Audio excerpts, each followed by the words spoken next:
मई 1974 में होंडा वालों ने 2 बंदे जापान से पाकिस्तान भेजे सिर्फ ये चेक करने के लिए पाकिस्तान में किस किस्म की मोटरसाइकिल कामयाब हो सकती है। वो लोग पहले Thailand, Malaysia, Indonesia, Iran, Philippine सब जगहों से घूम घाम के वो लोग यहाँ पे पहुंचे थे और जो कुछ उन्होंने इन सब मुल्कों में देखा वो जापान में कोई सोच भी नहीं सकता था। ये एक नॉर्मल बात है कि वहां बच्चा टैंकी पे बैठा और बीवी पिछली सीट पे, चौथा बंदा भी अपनी जगह निकाल लेता है।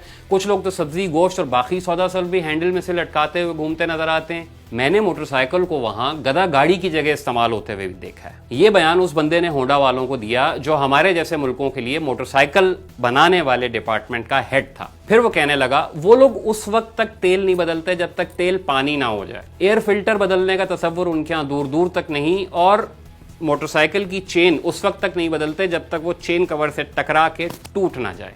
एक के बाद दूसरा, दूसरे के बाद तीसरा, तीसरे के बाद चौथा, हमने लगातार ऐसे मंजर देखे जिनका जापान में कोई तसव्वुर भी नहीं कर सकता। होंडा 125 से पहले 3 डिजाइन आते थे। 1968 में CS90, 1959 में CB100 और 1973 में S110। उन सबको बराबर देखभाल चाहिए होती थी, मार नहीं खाते थे और होंडा तरक्की पजीर मुल्कों में अपना शेयर तेजी से गिरता हुआ देख रहा था। जब ये सूरत हाल रिसर्च हेड को बताई गई तो उन्होंने फौरन कहा मुझे एक ग्राफ पेपर, कंपस और कुछ ज्योमेट्री वाली चीजें दो। सुबह वो बंदा एक नए इंजन डिजाइन के साथ दफ्तर आ गया। उधर जो बंदा डिपार्टमेंट हेड था उसने भी एक लाइट वेट और कम देखभाल वाले इंजन का डिजाइन बनाकर सामने रख दिया। अगली सुबह दोनों डिजाइन का तकाबुल हुआ और उनमें से उसी बंदे का डिजाइन कामयाब हुआ कि जो बंदा पाकिस्तान से होके गया था। वो OHV इंजन था जो होंडा 125 में आज तक चल रहा है। अगला पूरा साल इन 8 पॉइंट्स पर फोकस था होंडा वालों का। इंजन की फ्यूल एवरेज अच्छी हो, इंजन मार खाने वाला हो, डिजाइन मुकम्मल प्रैक्टिकल हो और वही सब चीजें मुमकिन हो जिनके वहां के लोग आदी हैं।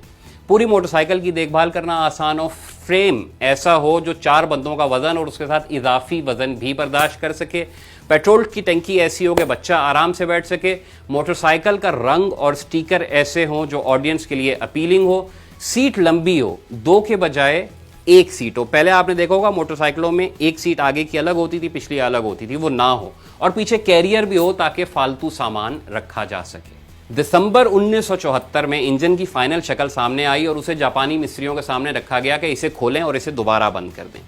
पूरा इंजन खोलने के बाद आधे घंटे में जापानी मिस्त्रियों ने किसी के सिखाए बगैर उसे दोबारा बंद कर दिया।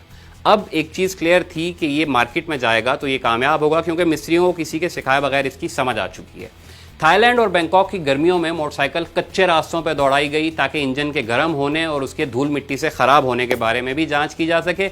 ये सब चीज़ें चेक की, पेट्रोल जगह जगह से डलवा के चेक किया गया कि कोई कचरा वचरा तो नहीं फंस रहा, कोई ऐसा मसला तो नहीं है। सब कुछ करने के बाद 1975 में होंडा CG125 को मार्केट में पेश कर दिया गया। 1992 में होंडा 125 पाकिस्तान में भी बनना शुरू हो गई। अब सवाल ये पैदा होता है कि होंडा 125 के टंकी टापे 1975 से लेकर अब तक बहुत ज्यादा तब्दील क्यों नहीं हुए।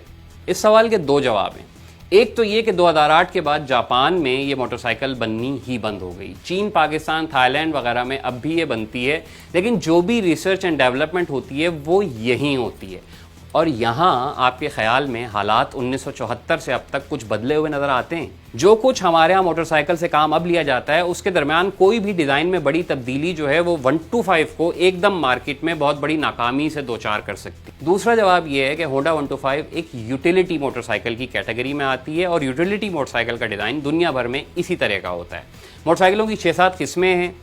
ट्रेल होता है जो कच्चे रास्तों के लिए होता है, क्रूज होती है जो हेवी बाइक टाइप की चीज़ है, इसी तरह रेसिंग मोटरसाइकिलें अलग से होती हैं।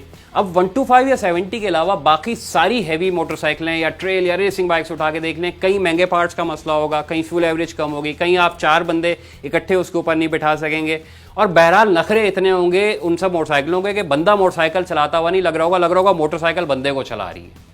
हाँ, जो आदमी 125 को यूटिलिटी मोटरसाइकिल के तौर पे खरीदता है वो अच्छी तरह जानता है कि इससे क्या क्या काम लिए जा सकते हैं और ये मोटरसाइकिल किस किस्म के सारिफीन को दिमाग में रख के बनाई गई है।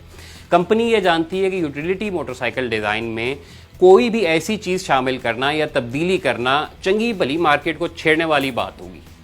कम से कम पुर्जों के साथ ज़्यादा से ज़्यादा वजन खींचना, सामान रखने की जगह होना, इंजन को कम से कम देखभाल दरकार होना, और एक मोटरसाइकिल पे सारी फैमिली का आना जाना मुमकिन बना लेना, ये सारे पॉइंट पाकिस्तानी मोटरसाइकिल मार्केट में एक आम आदमी की जरूरत होते हैं। जब तक ये जरूरत बाकी है तब तक चाहे वो होंडा हो, चाहे सुजुकी हो, चाहे कोई चीनी यूटिलिटी मोटरसाइकिल हो, उन सब के बुनियादी डिजाइन ऐसे ही रहेंगे।